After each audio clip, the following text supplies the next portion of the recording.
Spider-Man is the dream job of all time, is it not? It's pretty great. Are you afraid of getting typecast, or are you going to embrace being Spider-Man? I'm embracing it. I'm not really afraid of being typecast anyways. How long does it take to shoot a Spider-Man movie?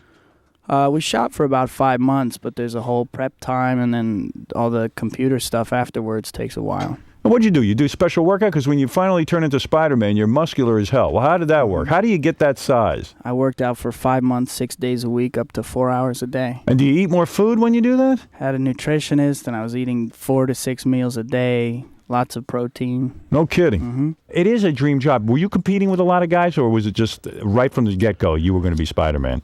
In Sam's mind, I think I was the guy, but the studio wasn't sold on me immediately. And when they weren't sold on you, isn't it true he went and shot some film with you to prove to them that you'd be a good Spider-Man? It was a bit of a process, but first we did like an audition on videotape in a little room, and they got it.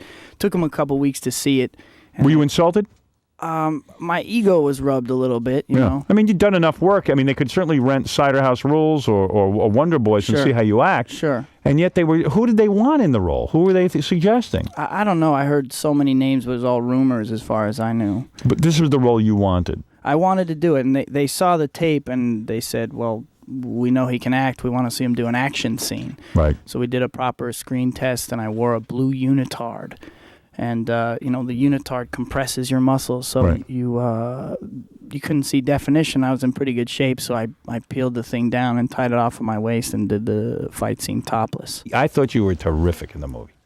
A great Peter Parker. Thank you. You did a great job, because it's not an easy role to pull off.